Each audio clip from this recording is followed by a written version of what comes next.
Alhamdulillah. Pagi ini kita kan waktunya nggak banyak ya, mungkin Bu Daru juga keburu berkelas dan juga pagi ini kita mau ngobrol apa nih? Gini Bu, saya mau sedikit curhat Oh, sebenarnya. boleh. Ini kebetulan nanti saya mau ngajar geografi, materinya itu persebaran bencana di Indonesia. Nah kebetulan anak-anak ini kelas 11 IPS. Nah Bu Rita paham kan kalau kelas 11 IPS itu anaknya sangat heterogen gitu.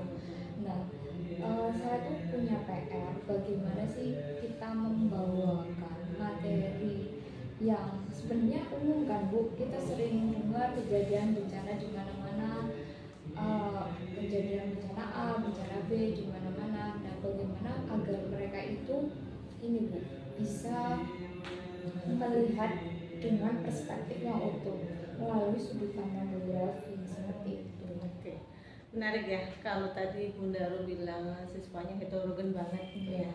Nah, menurut Bu Daru kira-kira apa nih yang mau tujuan pengajaran yang mau Bu Daru capai nih? Tujuannya yang pasti siswa itu bisa menganalisis persebaran dari bencana alam yang terjadi di Indonesia. Itu sih tujuan utamanya Bu. Nah, terus kira-kira area pengembangan apa yang ingin Bu Daru capai dari pembelajaran kali ini?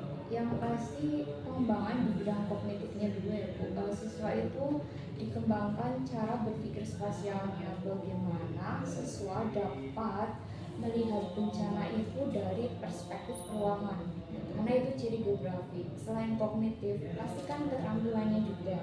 Nah, yang pasti yang pertama adalah kreativitasnya. Bagaimana siswa itu mengemas produk yang mereka buat tentang persebaran bencana itu berdasarkan kreativitas mereka.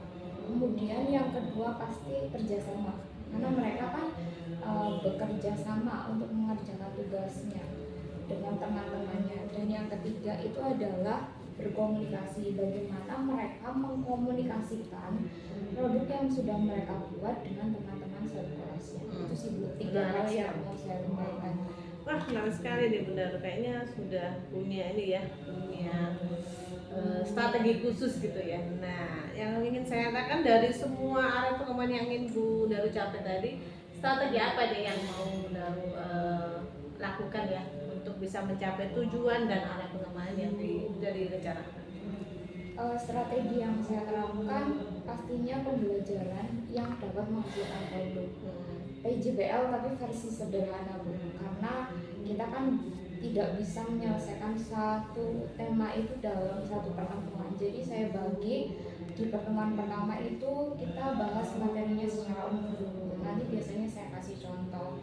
Kemudian saya jelaskan tugasnya dengan membuat produk. Nah produknya ini sebenarnya saya bebaskan Bu.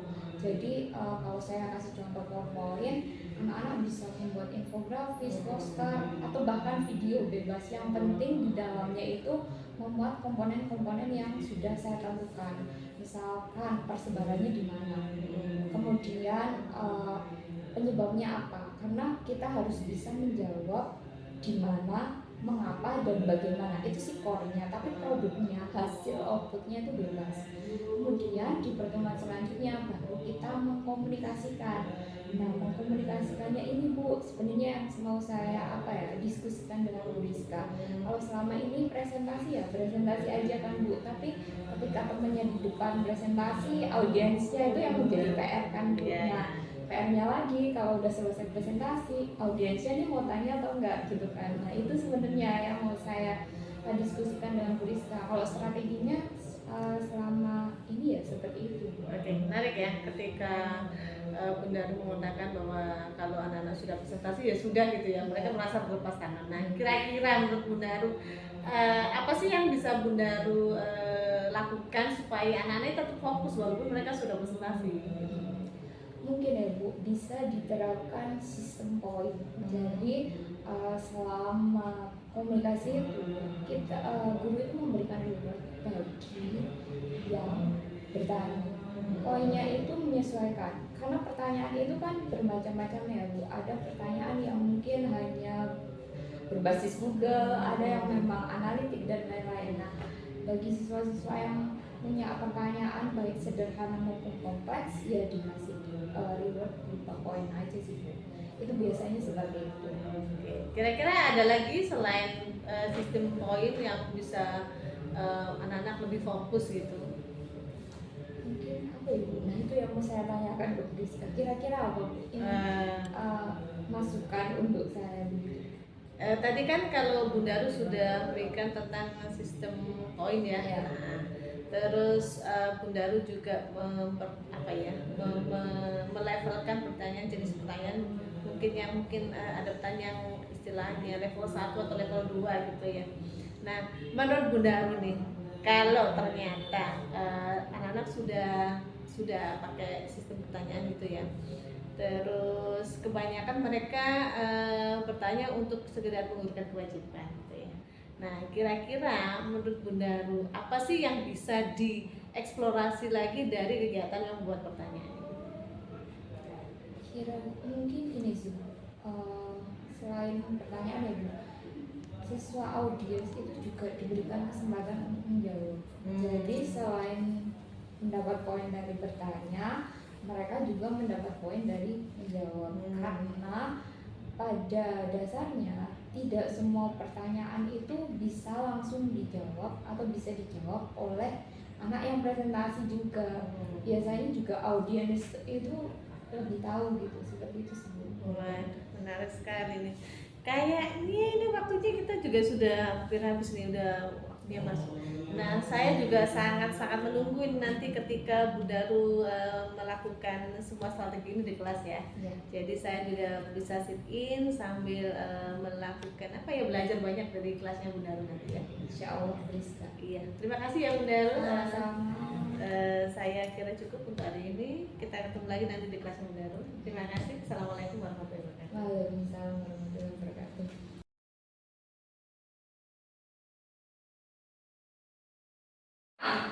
Sama, bedanya apa? Hanya beda bencana saja. Kalian jelaskan persebarannya dan penyebabnya.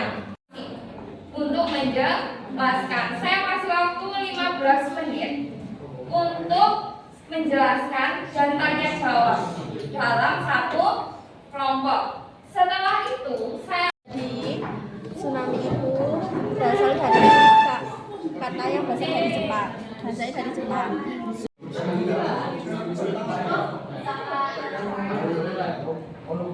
bertanya.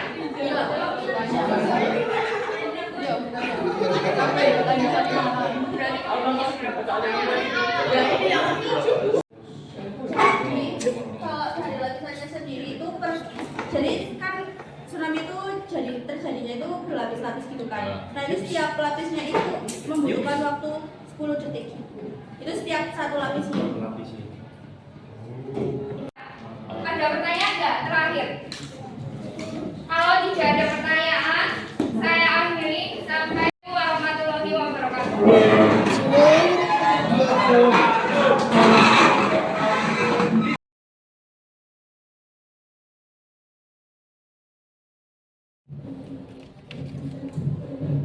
Assalamualaikum warahmatullahi wabarakatuh. Bundaru. Waalaikumsalam warahmatullahi wabarakatuh. Rizka. Nah, gimana rasanya tadi sudah di kelas? Alhamdulillah luar biasa, satu tahap sudah terlewati ya Bu. Tadi alhamdulillah kegiatannya lancar sesuai dengan apa yang direncanakan. Kemudian insya Allah tujuan pembelajaran yang kita mau capai juga sudah tercapai begitu. Oke, nah sekarang untuk refleksi kali ini apa sih yang kira-kira apa yang mau kita dapatkan nih dari akhir pembicaraan kita kali ini? Kalau refleksi pembelajaran saya hari ini sebenarnya ada dua Bu. Yang pertama mungkin yang saya tidak ekspektasikan ya Bu, ternyata anak-anak hari ini lebih antusias dibanding hari sebelumnya. Mereka punya semangat yang lebih untuk bertanya dan menjawab terkait dengan topik yang kita bahas tadi. Itu yang pertama. Kemudian yang kedua terkait manajemen waktu Bu. Karena waktu kita kan di bulan puasa ini agak terbatas ya, waktunya dikurangi jadi lebih singkat. dengan antusiasme yang seperti tadi ternyata ada beberapa pertanyaan yang memang harus cepat-cepat dijawab. Padahal ketika kita menjawab pertanyaan kan kita harus dalami dulu, pahami dulu agar kita bisa menjawab dengan baik dan benar. Tapi karena keterbatasan waktu, jadi tadi agak buru-buru seperti itu dan yaitu jadi di ujung itu tadi belum sempat ada kesimpulan, itu aja sih. Itu refleksi dari saya. Kalau tadi Bu Daru melihat anak-anak begitu ini antusias ya, yang di luar ekspektasi lah istilahnya. Iya. Nah, kira-kira inspirasi apa sih yang Bu Daru dapat dulu? Begini, jadi pikir apa gitu? Jadi kepikirannya gini, untuk berarti tema-tema yang akan datang, metode ini bisa dipakai lagi. Mungkin enggak di semua mata pelajaran, tapi untuk topik yang mirip seperti itu Bu, itu bisa pakai metode itu lagi. Seperti itu sih Bu. Terus kira-kira apa sih yang Bu Daru sadari gitu setelah ada gini? Oh berarti saya menyadari anak-anak tuh gimana gitu? Yang saya sadari bahwa kemampuan anak itu memang tidak muncul ketika tidak terfasilitasi seperti itu. Kemampuan anak itu akan muncul ketika kita sudah memfasilitasi. Karena tadi saya memfasilitasi proses tersebut, maka kemampuan anak itu bisa muncul. Nanti kedepannya saya itu juga harus selalu memfasilitasi siswa agar kemampuan yang lain itu juga bisa muncul. Kalau tadi kan saya memunculkan kemampuan bagaimana mereka berkomunikasi, baik bertanya maupun menjawab dengan cara presentasi per kelompok, kemudian sesi tanya jawab seperti itu. Nah kedepannya kalau misalkan ada kemampuan yang mau saya gali lagi, berarti saya harus cari metode lain seperti itu. Aja sih. Berarti kan Bu Daru sudah menyadari nggak apa sih yang sudah baik dari yang tadi, apa yang masih kurang gitu, atau yang benar-benar yang saya akan terus lakukan ini nih, tapi yang akan saya terus revisi ini gitu apa? Yang akan terus saya lakukan adalah memberikan kesempatan kepada siswa untuk selalu mengutarakan pendapatnya, baik dalam bentuk pernyataan maupun pertanyaan. Karena di zaman sekarang kan Bu, orang itu kan bukan hanya pintar dalam menulis atau mendengarkan, tetapi juga kita perlu untuk berkomunikasi. Itu yang akan terus saya gali ke depannya. Kemudian yang masih kurang mungkin ini sih Bu, kemampuan siswa kan itu tidak merata. Ada yang dipancing sedikit dia langsung ngomong, ada yang beberapa kali bisa ngomong, baru bisa ngomong, ada yang sudah berkali-kali tapi tetap aja belum bisa ngomong. Nah PR saya berarti bagaimana agar yang pancingannya itu banyak bisa sedikit lebih ngomong, seperti itu sih Bu, agar lebih merata seperti itu. Karena kan itu basic kemampuan ya Bu, yang harus dimiliki oleh siswa. Nah kira-kira apa nih yang kan kalau dari sisi Bu Daru kan Bu Daru merasa udah oke ini ya pelajaran. Nah kira-kira kalau Bu Daru kuliah dari sisi siswa apa yang Bu Daru rasakan? Menurut saya ini Bu, dari sisi siswa, kalau pembelajaran itu dilakukan hari itu oke, tapi kalau next dilakukan lagi sudah bosan. Jadi harus ada variasi. Kalau hari ini berhasil dengan metode ini, belum tentu hari besok berhasil. Karena anak itu butuh variasi kan Bu. Guru juga harus kreatif bagaimana mendesain pembelajarannya. Itu aja sih Bu. Dan dari sisi siswa juga saya rasa mungkin anak-anak yang kemampuan berbicaranya kurang atau percaya dirinya kurang, saya agak khawatir bahwa ternyata metode yang saya gunakan itu agak membebani juga. Karena kok Bu Daru nyuruh kita ngomong sih, kok Bu Daru baru ngasih poin kalau kita bertanya dan menjawab sih gitu. Jadi mungkin ada perasaan seperti itu. Nanti saya bisa baru tahu biasanya kalau nanti kita pembelajaran di luar kelas Bu, kalau kayak tadi kan kita nggak bisa melihat secara penuh ya, karena kita terbagi ke fokusnya banyak, harus semua siswa itu kita perhatikan. Tapi nanti kalau di luar pembelajaran bisa ngobrol dengan siswa lebih mendalam, itu baru tahu oh ternyata anak ini agak kurang nyaman dengan pembelajaran metode ini, berarti next di pertemuan selanjutnya saya bisa ganti metodenya agar yang ini bisa terfasilitasi juga. Kalau saya ini ya tentang pendapat saya ya, ketika saya tadi sidik di situ banyak hal-hal yang apa ya, yang menurut saya itu sudah berjalan bagus itu, apalagi ketika siswanya udah dikasih bonus gitu ya, bonus poin itu kan ekspektasinya mungkin bagi saya tuh ternyata loh kok banyak sekali yang ini ya, yang mau mengajukan pertanyaan. Terus di sisi yang lain juga itu ketika anak-anak menjawab pun juga nggak anu ya, nggak asal jawab gitu. Mereka benar-benar apa ya, jawaban mereka itu harus hati-hati banget, karena kan tadi ketika mereka jawabnya kurang pas kan ada kelompok lain yang merasa kurang puas gitu ya. Itu jadi menurut saya itu sudah metode yang sangat luar biasa ya bagi siswa. Nah kalau Bunda Ru bisa apa ya, bisa simpulkan dari refleksi kita kali ini, Bunda Ru selanjutnya mau apa sih? Kalau kesimpulan saya di pembelajaran hari ini, tujuan pembelajaran saya insya Allah sudah tercapai besar. Kemudian ternyata anak-anak juga di luar ekspektasi kemampuannya, mereka antusias untuk bertanya dan menjawab. Kemudian untuk kedepannya saya harus menggali juga kemampuan mereka yang lain selain kemampuan yang hari ini. Mungkin hari ini anak-anak menunjukkan bagaimana mereka cara berkomunikasi. Minggu depan harus yang lain, contohnya mungkin berpikir kritis atau mungkin menuangkan idenya dalam sebuah tulisan dan lain sebagainya, dengan tentu saja menyesuaikan submaterinya Bu. Apakah submateri ini kemampuan apa nih yang harus digali, itu yang paling penting sih Bu, harus match gitu. Itu sih ke depannya. Menarik sekali nih Bunda Ru.